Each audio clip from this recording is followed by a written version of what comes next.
Jags is on the beat. What's going on, Duval Podcast fam? We are back in the building, baby. We are back. It's been a couple days, man, but we're back previewing Cardinals game, giving you some recap on the Chargers versus Jags. I was down there for a tailgate at that one, down at the property downtown. So, I mean, guys, a little shaky after the Texans give up, right? But we're right back. We're right back in it. We're still trusting. We're still trusting and believing in Liam Cohen.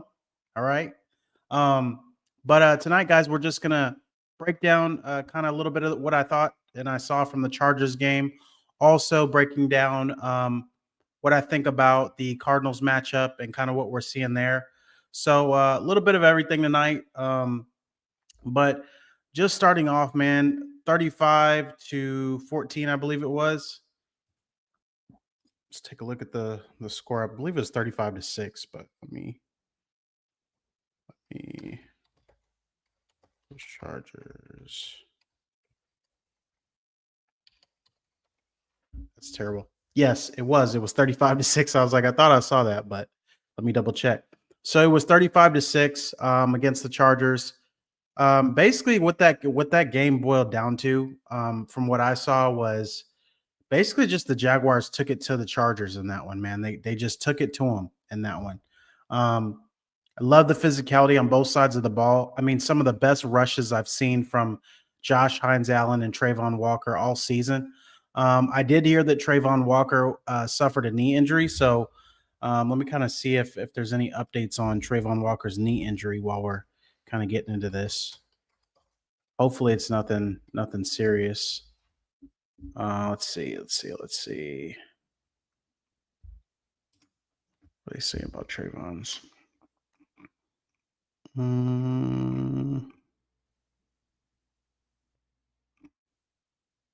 Yeah, they just had him on there as a knee, so I just think he's limited. I think that's what we can kind of take a look at from right now. But we had the Wednesday injury report come out today. I think today was the first day they were required to put out the injury. With that being said, we got Bayshaw Tootin was limited today. Travis Etienne Jr. had a shoulder. Brian Thomas Jr. limited with an ankle today. Hunter Long, hip, knee. Britton Strange limited. Hope to see Britton Strange come back. If Hunter Long and Britton Strange can come back, I mean, a lot of people limited this week, but I'm hoping, man, if we can get a majority of these guys back and back to healthy, we got Wyatt Milam still limited. Patrick McCarry, if he can come back, that'd be great. Anton Harrison, so everybody's kind of practicing but limited. So we'll see kind of as the week progresses where everybody's at, but it doesn't look like we've lost anybody long term. Jordan Lewis, I'm hoping we get back. Greg Newsome would be nice to get back.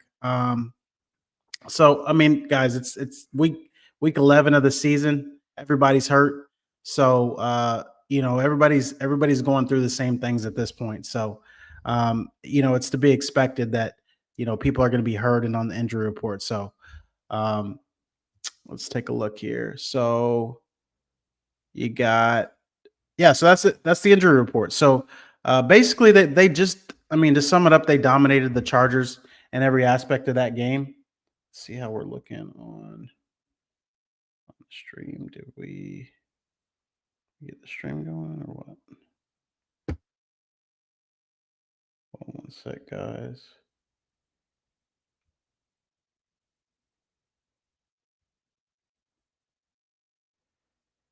Trying to get the live stream going. Get the live stream.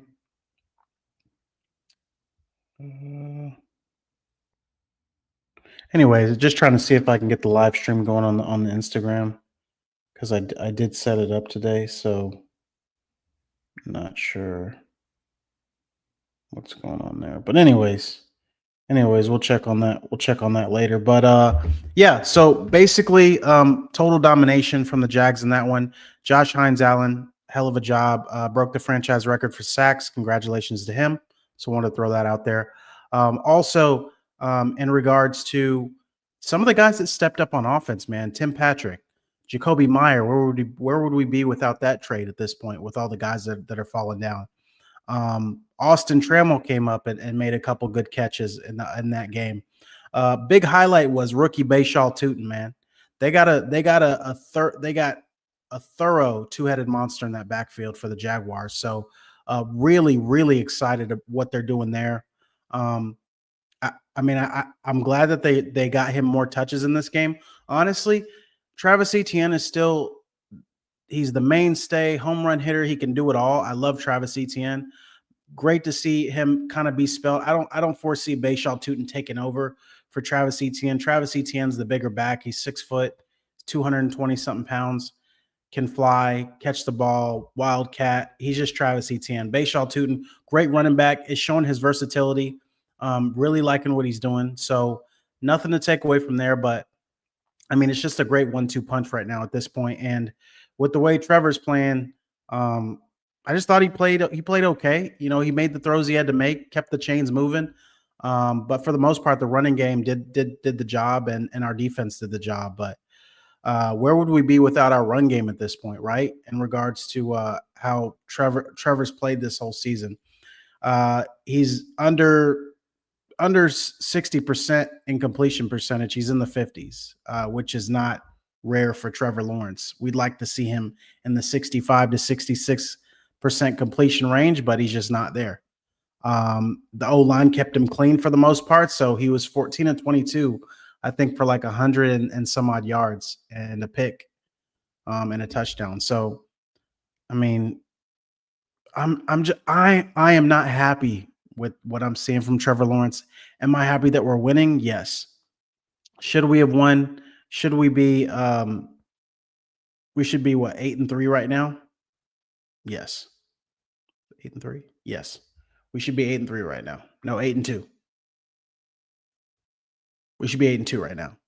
So um not really sure that I'm liking what I'm seeing from Trevor, but it's enough to keep the wins coming right now. I think our defense is coming along. If we can get Brian Thomas Jr. back, Brenton Strange back, it could be a combination of things. And I just pray and hope that Trevor starts playing his best football towards the latter part of the season, which in some years he has played his best ball in the latter parts of the year.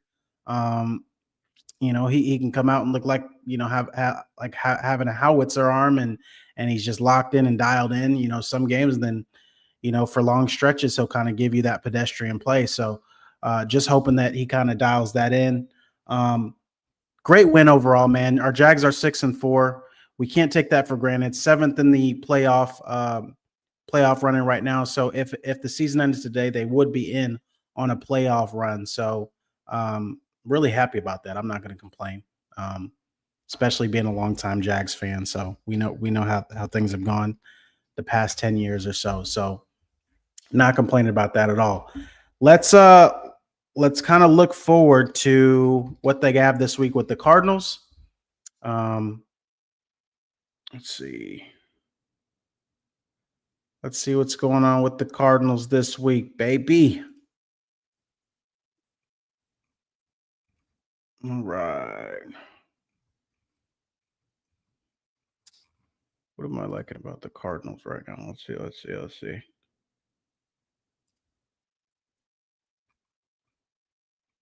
Don't know too much about the Cardinals. I do know Trey Benson is a really good back. I'd like to see what Trey Benson's stats are this season since he took over for James Conner. Trey Benson was great at Florida State, man. Hell of a back at Florida State.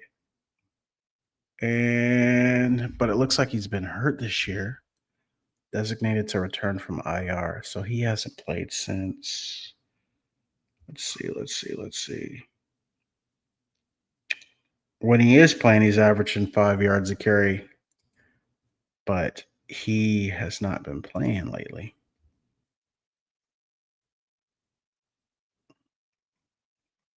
Designated to return from IR with a knee injury.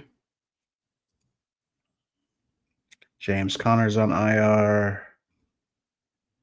Out. I mean, they are decimated. They're decimated, man. Only person they got really that can play is Michael Carter. Bam Knight. Yeah. Questionable. Like they are decimated on in the running back room. Their injury report looks like it's nuts. So see what's going on with the Cardinals, man. They still it's I mean it's still pretty tight odds. I mean +3 for the Cardinals, ESPN Sportsbook. Um Travis Etienne's got great rushing yards this year, man. He's almost at 800 rushing yards for the year. 4.7 yards a clip. Bayshaw Tutin's over 4 yards a carry. Gotta love that. Hoping to get Brian Thomas back. Eric Armstead's kind of been a revelation this year, man. 5.5 sacks already on the year from his defensive tackle position, and it looks like he's playing where he's supposed to be. I'm just hoping these guys start to tick up as the as the year cranks on, man. That's what I'm really hoping, that they start to come on strong. We need it. We really, really need it. We need them to come on strong and kind of get things going. So that's all we can really hope for, man. That's all we can hope for, is that they come on strong and get things ticked up. So from a pass rush perspective, a little bit better last week. So let's hope we can build on that and things to come, and hopefully we can get some of these guys back healthy. So looking good at that. But I mean, nothing really troubles me from the Cardinals perspective. Jacoby Brissett is playing actually pretty well this year. He is I think this might be one of his best seasons as a pro. Let's see. I want to see his splits like for the years over the years. See all. So Jacoby Brissett.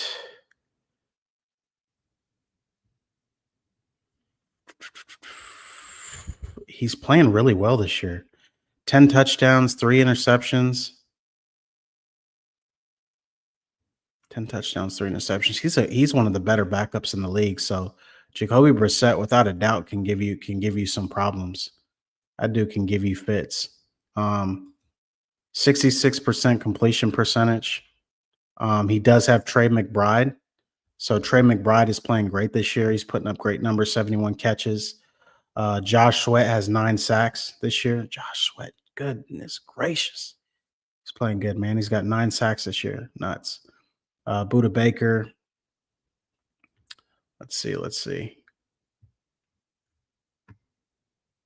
Just really, really impressed, man. Really impressed with a couple of those guys on the defensive side of the ball for them. But overall, I mean, there's nothing that's really going to scare you other than Trey McBride, and I feel like hopefully you can kind of have a plan for him. I like Devin Lloyd in kind of some of those middle of the field situations. Great to have him back. So that's a godsend to have him back on the field.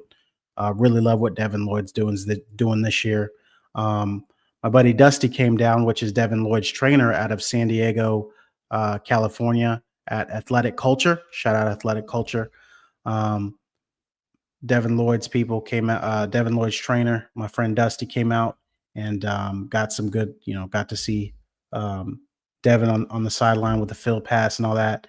Got to hang out with them a little bit this weekend. So that was great. Great tailgate this week.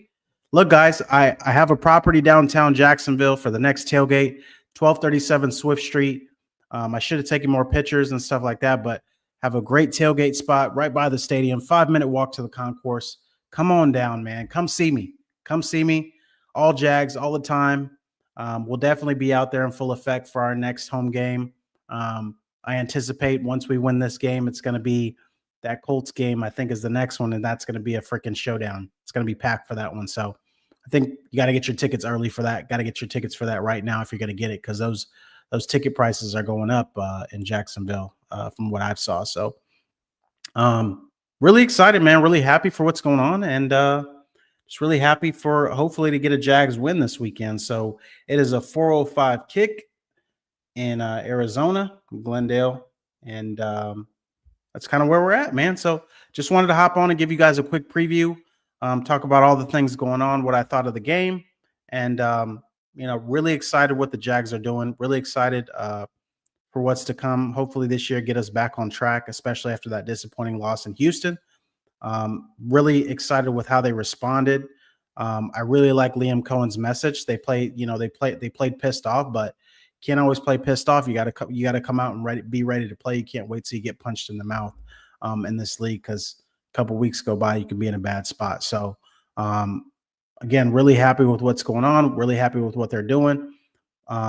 Yeah, and just really excited for the future with this team.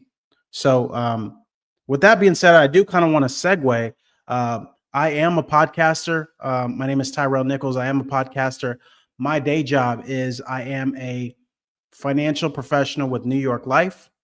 I handle all things life insurance, annuities, legacy protection, retirement, children education planning, you name it, guys. If you need that assistance, or you feel like I can help you in any way, definitely reach out to me. I've started to connect more with athletes because that's my background. I want to help athletes with NIL. I want to help athletes. I know a ton of I know a ton of kids through the years that I've been on, on the beat with this thing through high school and college, and just connected with a ton of kids in the recruiting trail over the years. A lot of those guys are in college, and a lot of those guys are in the NFL now. So it's been really good to kind of connect with some of those guys, but also that's going to be my main kind of audience that I'm talking to, is athletes.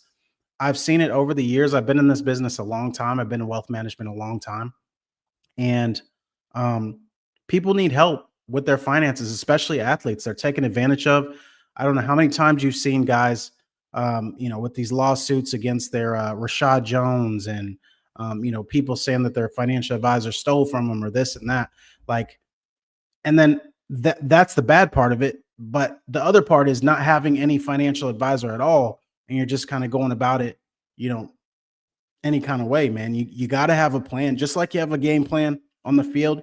You must have a financial game plan for what you can do with some of those dollars, and allocate those dollars for to work for you in the future. That money has to walk for you in the future. And I've worked with a ton of athletes. Worked with a ton of good advisors over the years in my last role. Happy to be running my own practice now. So if you're an athlete, if you're needing some direction on where you can allocate some of those NIL dollars, so that you can kind of, like I said, make your money walk for you later. Because this stuff is not guaranteed. This money's not always guaranteed, and you do want to set yourself up as soon as possible. The sooner the better. And I can help with all those things. So just wanted to say that as a segue. Love what the Jags are doing, man. Love that they're back on track, and let's get after them. I'll see you guys next time. Peace.